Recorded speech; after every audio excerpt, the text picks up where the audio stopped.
So hello guys, कैसे हैं आप सब? This is Udit Chal and welcome to my channel. तो जैसे कि आपने थंबनेल में देख ही लिया होगा, आज हम इस वीडियो में केस स्टडी के क्वेश्चंस करेंगे arithmetic progression chapter 5 of class 10। तो कुछ क्वेश्चंस मैंने सॉल्व करवा दिए हैं केस स्टडी के। जैसे कि आप लोग बोल रहे थे सर हमारे एग्जाम्स नियर बाय पे हमें प्रॉब्लम हो रही है, तो एग्जाम्स में केस स्टडी के क्वेश्चंस आएंगे। मैं भी आपको बताऊंगा कि केस स्टडी के क्वेश्चंस कितने आएंगे, कैसे करना है, सारा कुछ अभी आपको क्लियर कर दूंगा। और कमेंट सेक्शन में जरूर बताइएगा लास्ट में होमवर्क क्वेश्चन में। और मैं देख रहा हूं कि लास्ट वीडियो में मैंने आपको कुछ कमेंट सेक्शन में बोला था कि आंसर्स जो है वो लिखिए। आंसर्स भी लिखे हैं, एक बच्चा है उसने आंसर लिखे और लास्ट में लिखा है अरे सर जी मौज कर दी। अरे भाई पढ़ाई चल रही है, पढ़ाई कर ले मेरे भाई, पढ़ाई कर ले, ठीक है। तो मैं अभी आपको बता रहा हूं कि किस तरीके से कैसे आपको केस स्टडी के क्वेश्चंस करने हैं, ठीक है। सो देखिए, आपके एग्जाम में जो 80 मार्क्स का एग्जाम होगा उसमें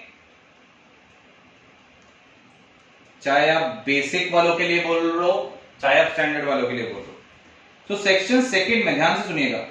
सेक्शन सेकंड जो है उसमें 4 केस स्टडी के क्वेश्चंस आएंगे टोटल, ठीक है। 4 केस स्टडी के क्वेश्चंस होंगे टोटल, ठीक। और हर एक केस स्टडी में मान लो फॉर एन एग्जांपल ये पहला क्वेश्चन हो गया केस स्टडी का, ठीक है। ये दूसरा क्वेश्चन हो गया केस स्टडी का, ये तीसरा क्वेश्चन हो गया और एक ये फोर्थ क्वेश्चन हो गया केस स्टडी का, ठीक है। टोटल 4 क्वेश्चन हो गए केस स्टडी के। अब हर एक क्वेश्चन में आपको 5 पार्ट्स होंगे, A part, B part, C part, D part और ई पार्ट। इसका भी A part, B part, C part, D part और E part. A B sorry यहां पे A B C D E, इस तरीके से हर किसी में टोटल 5 पार्ट्स होंगे। और ध्यान रखना कि इन 5 में से आपको कोई भी 4 पार्ट करने हैं, कोई भी 4 पार्ट्स, यानी कि सारे पार्ट्स नहीं करने हैं, कोई भी 4 पार्ट्स करने हैं। क्लियर?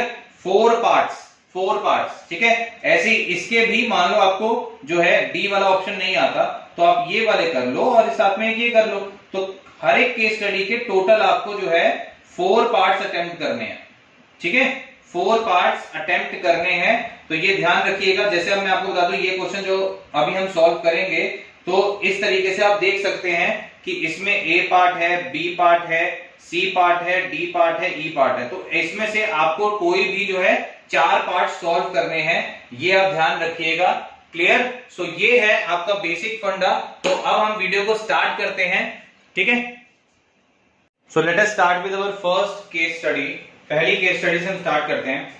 देखिए पहली केस स्टडी हमें क्या कह रही है कि a manufacturer of TV sets produced 600 sets in the third year। अच्छा मैं एक आपको रिवाइज करवा देता हूं पहले। देखिए सम में ना एक कॉन्सेप्ट हमेशा याद रखना, अगर आपको लास्ट टर्म गिवन है, अगर आपको लास्ट टर्म गिवन है तो आप फॉर्मूला लगा लीजिए Sn = n/2 a + an।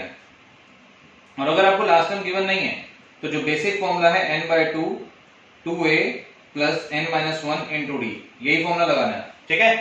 So start करते हैं अपना फर्स्ट केस स्टडी क्वेश्चन कि एक मैन्युफैक्चरर है, वो टीवी सेट प्रोड्यूस करता है। 600 टीवी सेट्स थर्ड ईयर में प्रोड्यूस हुए, ठीक है। और 700 टीवी सेट्स सेवंथ ईयर में प्रोड्यूस हुए। अब वो कह रहा है assuming that the प्रोडक्शन जो है वो इंक्रीज हो रहा है uniformly by a fixed number every year.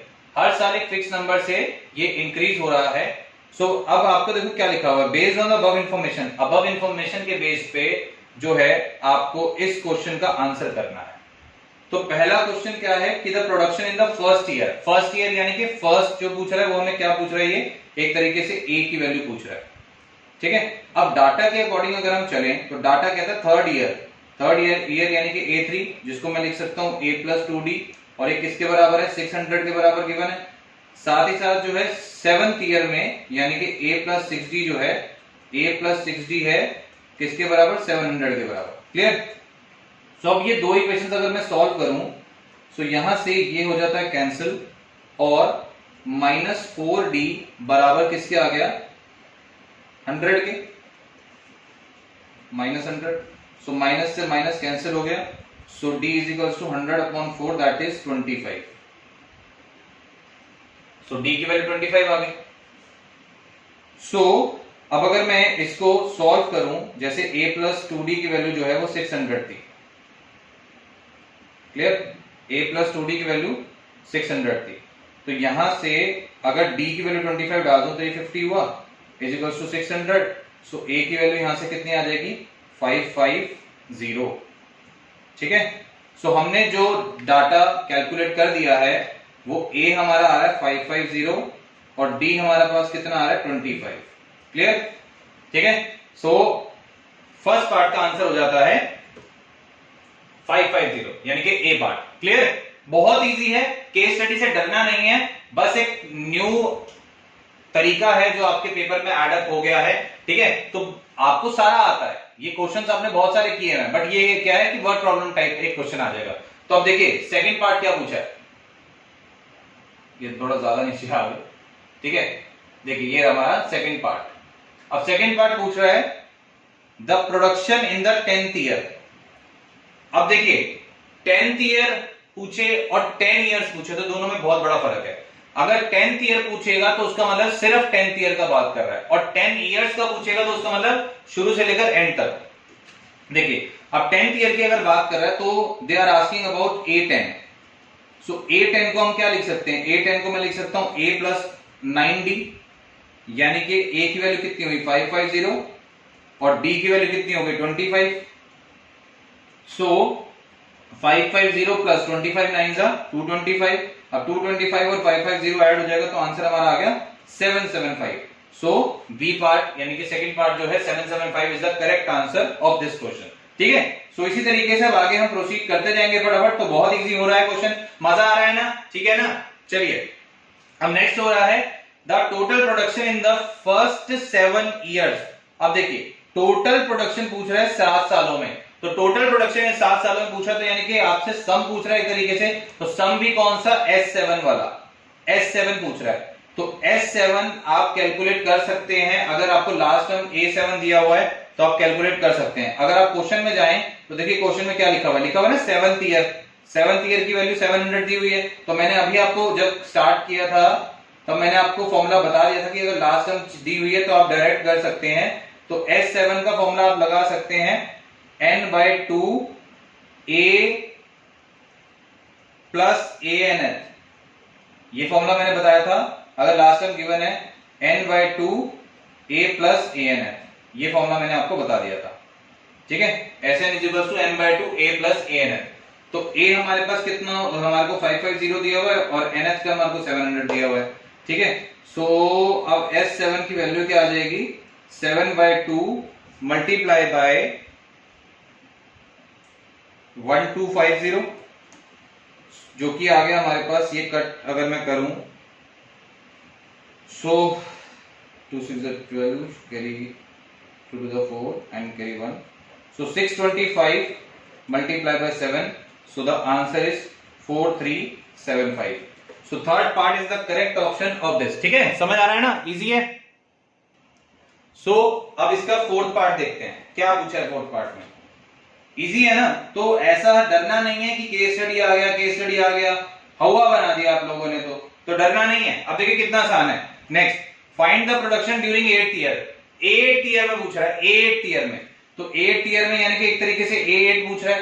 A8 किसके बराबर होगा, A प्लस 7D के। A की वैल्यू हमने 550 निकाली थी और D की वैल्यू हमने 25 निकाली थी, करेक्ट। सो ये हमारे पास आ गया 550 और 25 इंटू 7 कितना होता है 175। सो 550 और 175 ऐड कर दिया तो हमारे पास आ गया 725, clear, 725। So 725 second part is the answer. अब वो कह रहा है कौन सा ऐसा ईयर होगा जिसमें प्रोडक्शन जो है, प्रोडक्शन की वैल्यू 29200 हो जाएगी, 29200। जैसे मैंने केस स्टडी की स्टार्टिंग में ही बता दिया था कि आपको कोई भी 4 पार्ट करने हैं, तो मैं आपको सारे पार्ट सॉल्व करवा रहा हूं और आप जब प्रैक्टिस करेंगे तब भी सारे पार्ट्स करेंगे, बट एग्जाम में आपने ध्यान रखना है कि कोई भी 4 पार्ट सॉल्व करने हैं टोटल 5 पार्ट्स में से, ठीक है। हर एक केस स्टडी के आपको 4 पार्ट्स ही सॉल्व करने हैं, ठीक है। सो अब देखिए इसको हम करेंगे। सो वो कह रहे हैं कब प्रोडक्शन जो है वो 29200 हो जाएगा, तो ये दिया हुआ है हमें ANN, ठीक है। और कब हो जाएगा, यानी कि हमें इनडायरेक्टली पूछ रहे हैं n की वैल्यू। तो a की वैल्यू हमारे पास कितनी आ रखी है 550 और d की वैल्यू हमारे पास कितनी आ रखी है 25। So a nth equals to a plus n minus 1 into d। So that means 29200 a की वैल्यू हो गई 550 प्लस n माइनस 1 और d की वैल्यू हो गई 25। ठीक है, नेक्स्ट। सो अब जो है 29200 में से अगर हम 550 को माइनस कर देंगे सो हमारे पास कितना आएगा, ये आ गया हमारे पास 05682 क्लियर एंड 25 n माइनस 1। अब 28650 को अगर हम 25 से डिवाइड कर देंगे, इस साइड हमारा n माइनस 1 बच गया और ये हमारे पास आ गया 1146। So n minus 1 is equal to 1146, तो n की वैल्यू क्या आ जाएगी 1147। सो 1147 यानी कि फर्स्ट पार्ट इसका आंसर हो जाएगा। सो ये क्वेश्चन आपने एनसीईआरटी में भी देखा होगा, तो देखिए एनसीईआरटी के भी क्वेश्चंस आपको केस स्टडी बनके आ सकते हैं और ये जो पिछला क्वेश्चन था ये भी एनसीईआरटी का एग्जांपल ही है, बट इस तरीके से केस स्टडी बनके आ सकता है। ठीक है, तो आपको बस अपना क्या करना है, आपको अपना बेसिक क्लियर रखना है, आपको अपना बेसिक क्लियर रखना है। अगर बेसिक क्लियर होगा तो कोई भी क्वेश्चन आप बहुत इजीली सॉल्व कर सकते हैं। ठीक है, अब देखिए एनसीईआरटी में जब ये क्वेश्चन था मैंने सॉल्व करवाया था आपको कि टोटल 200 लॉग्स हैं, टोटल 200 लॉग्स हैं, they are stacked in the following manner, 20 logs in the bottom, सबसे नीचे जैसे ये वाला जो है यहाँ पे 20 है, फिर उसके ऊपर 19, फिर उसके ऊपर 18, इस तरीके से वो कह रहा है चलता रहेगा। अब वो कह रहा है based on the above information in questions का आंसर करिए, कितनी रोज होंगी जिसके लिए 200 लॉग्स प्लेस कर दिए जाएंगे, मतलब कितनी रोज में 200 लॉग्स आ जाएंगे। तो अब ध्यान से सुनिएगा, यहाँ पे जो है सम आपको दिया हुआ है, यहाँ पे जो सम है वो आपको 200 दिया हुआ है, क्लियर। नेक्स्ट, a की वैल्यू आपको कितनी दी हुई है 20। ठीक है, अब मैं आपको बताता हूं, देखो अगर मैं इसका एपी बनाऊं तो एपी क्या बनेगा 20, 19, 18 डैश डैश डैश डैश करके। सो अगर यहां से मैं d निकालूं, d कितना आ जाएगा, d कितना आ जाएगा 19 माइनस 20 माइनस 1, क्लियर। सो आपके पास देखिए SN है, a है और d है, तो अगर अब आपको n की वैल्यू निकालनी है तो सम का फॉर्मूला लगा देते हैं, SN equals to n by 2 2a plus n minus 1 into d। अब SN की वैल्यू है 200 बराबर में n by 2 2 into 20 plus n minus 1 into minus 1। So ये 2 इधर आ गया तो 400 हुआ, n 40 minus n plus 1। So 400 is equals to 41n minus n square. So हमारी जो इक्वेशन बनी वो बनी n square minus 41n plus 400 equals 0।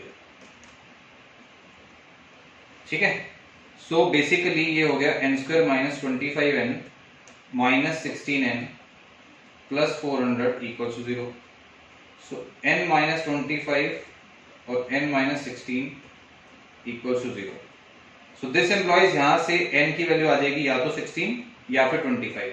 अब दोनों में से करेक्ट कौन सी है, देखिए दोनों में से करेक्ट कौन सी है, तो करेक्ट चेक करने के लिए आप टर्म निकालिए। जैसे ये जो n दिया हुआ है आप टर्म निकालो, जैसे मैं a16 निकालता हूं तो a16 किसके बराबर हो जाएगा a प्लस 15d। अब a की वैल्यू 20 है और 15 इंटू d यानी कि 15 इंटू माइनस 1, सो ये आ जाएगा आपका 20 minus 15 that is equals to 5। So this is acceptable, ये एक्सेप्टेबल है। मगर वही चीज अगर मैं a25 के साथ करूं तो देखिए a प्लस 24d हुआ, सो यानी कि 20 minus 24 that is equal to minus 4। और अब देखिए क्या कोई भी रो में नेगेटिव में लॉग्स रखे जा सकते हैं, नहीं। सो ये हो गया नॉट पॉसिबल, सो ये हो गया हमारा नॉट पॉसिबल। ठीक है, सो यानी कि n की वैल्यू जो है, जो n की वैल्यू है वो क्या होगी, n की वैल्यू होगी 16, क्लियर। तो n की वैल्यू क्या होगी 16। So 16 is the correct option of this question, clear.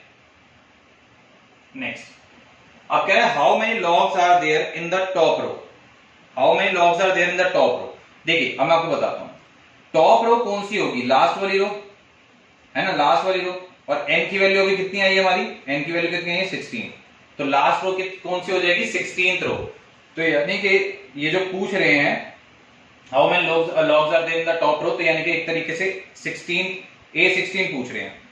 So A16 अभी मैंने ऊपर निकाला था, यहाँ पे आप देख सकते हैं A16 मैंने अभी ऊपर कैलकुलेट किया है। ये देखिए A16 की वैल्यू कितनी आ रही थी, A16 की वैल्यू आ रही थी 5। क्लियर। तो कभी कभी ऐसा होता है कि जो हम डाटा सॉल्व कर देते हैं ना, सेकंड थर्ड पार्ट उसी में से आ जाता है। तो बिना सॉल्व करे इसकी वैल्यू आ गई 5, है ना इजी। तो केस स्टडीज इजी होती हैं, बस थोड़ी सी अगर आपके बेसिक क्लियर है तो। अब नेक्स्ट देखिए जो सी पार्ट है उसके लिए 15th रो में पूछा जा रहा है। 15th रो की बात करें तो 15th रो क्या हो गया, a plus 14d, a plus 14d यानी कि 20, क्योंकि a की वैल्यू 20 है और d की वैल्यू -1 है। सो 20 माइनस 14 आंसर क्या आ गया 6। बहुत इजी है। अब 13th रो में पूछा है, 13th रो में यानी कि a प्लस 12d, तो a प्लस 12d यानी कि क्या हो गया 20 माइनस 12, तो यानी कि आंसर क्या आ गया 8। नेक्स्ट है 6th रो में पूछ रहे हैं, 6th रो का मतलब क्या हो गया a प्लस 5d यानी कि 20 minus 5। So the correct option is 15। ठीक है, इसमें आंसर हमारा 8 आ रहा है। ठीक है, और अगले वाले का आंसर हमारा 15 आ रहा है। सो ये था बहुत इजी वे, ठीक है, जिससे आप ट्राई कर सकते हो। तो मैं आपको बार बार वही बोल रहा हूं कि डरना नहीं है, केस स्टडी बहुत ज्यादा इजी होती है। ठीक है, बस आपके अगर बेसिक्स क्लियर हैं तो बहुत इजी हो जाएगी केस स्टडी आपको सॉल्व करनी। नेक्स्ट देखिए, अब इसमें कहा जा रहा है कि एक मैन जो है वो अपना लोन रिपेमेंट करता है 3250 का, मतलब उसने लोन उसको रिपे करना है 3250 का, जिसमें पहले मंथ उसने सिर्फ और सिर्फ 20 रुपीज पे किए और फिर हर महीने वो 15 रुपीज इंक्रीज करता गया। यानी कि अगर मैं इसका एपी बनाऊं तो इसका एपी जो हो जाएगा वो देखिए पहले मंथ 20 हुआ, फिर अगले महीने जो है 15 रुपीज जो है वो एड अप हुए, तो ये हो गया 35, और इस तरीके से जो है कंटिन्यूस में चलते रहे। ठीक है, तो इस तरीके से कंटिन्यूस में चलते रहे। तो अब यहां से अगर बात करूं तो ए की वैल्यू कितनी आ जाएगी 20 और डी की वैल्यू कितनी आ जाएगी 15, और टोटल ये अमाउंट दिया हुआ है, तो ये हमारे पास हो गया एसएन जो कि आ गई 3250। ठीक है, जो कि आ गई 3250। अब देखिए पूछा क्या है पहले क्वेश्चन में कि how long will it take to clear the loan, कितना टाइम लगेगा कि ये पूरा का पूरा लोन जो है, ये पूरा का पूरा लोन क्लियर हो जाए, कितना टाइम लगेगा। सो इसके लिए बेसिकली पूछ क्या रहे हैं, इसके लिए बेसिकली वो पूछ रहे हैं एन की वैल्यू। ठीक है, इसके लिए बेसिकली वो पूछ रहे हैं एन की वैल्यू। सो हम सम का फॉर्मूला लगाते हैं। सम का फॉर्मूला क्या होता था, S N equals to N by 2a plus N minus 1 into D, यही फॉर्मूला होता था। ठीक है, सो अब देखिए एस एन की वैल्यू कितनी दी हुई है 3250, n बाई 2।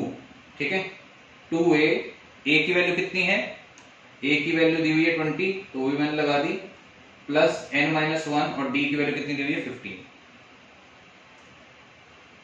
ठीक है, सो 3250 को 2 से मल्टीप्लाई कर देंगे तो 6500 आ जाएगा n, और ये हो गया 40 plus 15 n minus 15। So basically 6500 equals to हमारे पास जो इक्वेशन अब बनेगी वो बन जाएगी, यहाँ पे आपका 25 आ जाएगा, तो 25n plus 15n square. Clear. So basically हमारे पास ये बन गया, यहां से देखो कॉमन ले लेता हूं 5, सो ये बन गया 5n प्लस 3n स्क्वायर, और ये 6500।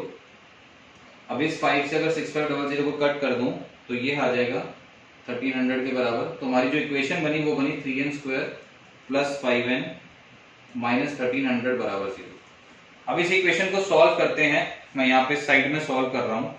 देखिए 3n स्क्वायर, अब हमें चाहिए प्लस का 5n, तो अगर splitting the middle term use करेंगे तो हमारे पास जो टर्म्स आ जाएंगे वो 65n, एक तो हमारे पास 65n आ जाएगी, ठीक है, और एक हमारे पास 60n आ जाएगी। इसको मैं जो है नेक्स्ट पेज में सॉल्व करके आपको दिखाता हूं, देखिएगा। सो हमारे पास equation 3n square plus 5n minus 1300। Clear. So इसको अगर मैं लिखूं तो 3n square plus 65n minus 60n minus 1300 equals 0। So यहां से अगर n कॉमन ले लें तो 3n प्लस 65 एक ब्रैकेट में आ गया, और इसमें से अगर माइनस 20 कॉमन ले लें तो 3n प्लस 65 एक ब्रैकेट में आ गया।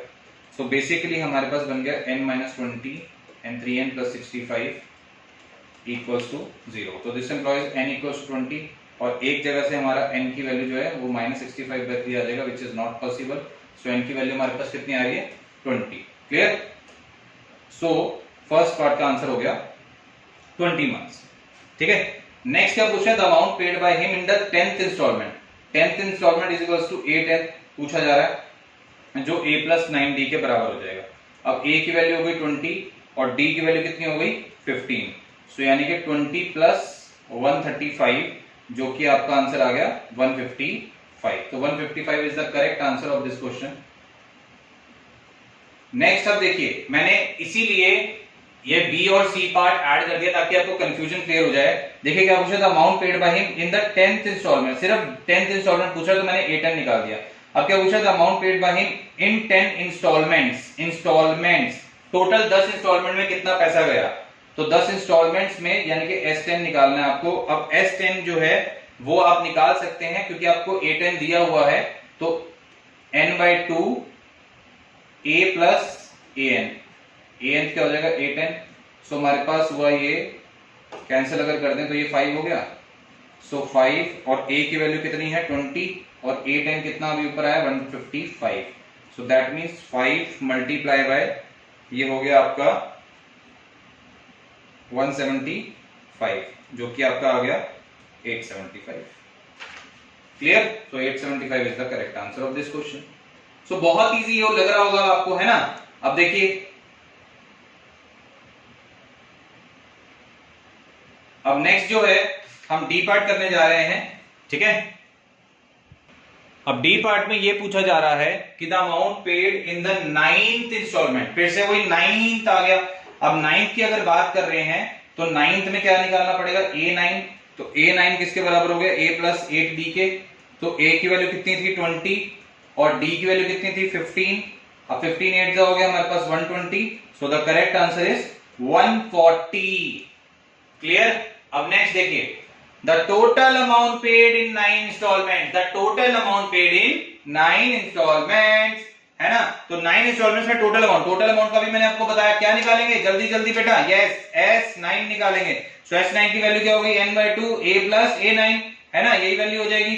सो n/2, n कितना आ रहा है, n तो ये देखो 9 दिया ही हुआ है, यहाँ पे 9 दिया हुआ है तो यहाँ पे 9 लगा सकते थे, तो 9/2 और a की वैल्यू कितनी है, a की वैल्यू 20 है और a9 देखिए अभी ऊपर आपने निकाला है, a9 कितना है 140, सो बेसिकली हमारे पास आंसर आया 9/2 multiply by 160 and this will be cancel, that is 80, so 720 is the correct. तो ए पार्ट हमारा करेक्ट ऑप्शन हो जाएगा इसके लिए, ठीक है। सो ये थे कुछ सॉल्व केस स्टडी के क्वेश्चंस। तो ऐसा हो नहीं सकता कि मैं आपको होमवर्क क्वेश्चन ना दूं, ठीक है। तो इसके बाद मैं होमवर्क क्वेश्चन दे रहा हूं, होमवर्क क्वेश्चन में ट्राई करेंगे, ठीक है, कि क्या आंसर आ रहे हैं क्या आंसर नहीं आ रहे। और दूसरी बात, क्योंकि आपके एग्जाम्स आने वाले हैं तो इस तरीके की केस स्टडी के क्वेश्चन ज्यादा से ज्यादा सॉल्व करें ताकि आपके जितने भी डाउट्स हैं वो क्लियर जल्दी से जल्दी हो जाए, ठीक है। तो मैं होमवर्क क्वेश्चन दे रहा हूं, इसको आप ट्राई करें, लीजिए गाइस, ये आपका होमवर्क है, जो एक सिंगल क्वेश्चन मैंने आपको होमवर्क में दिया है, इसका आंसर आपको कमेंट सेक्शन में आपको बताना है। देखते हैं जल्दी से कौन सा स्टूडेंट इसका आंसर बताता है कमेंट सेक्शन में। और अगर वीडियो आपको अच्छा लगा हो तो इस वीडियो को क्या करना है, उसके बाद, और जिन्होंने भी अभी तक चैनल को सब्सक्राइब नहीं किया है कि चैनल को सब्सक्राइब कर ले ताकि इस तरीके की वीडियो की नोटिफिकेशन आप तक आती रहे और आप लोगों का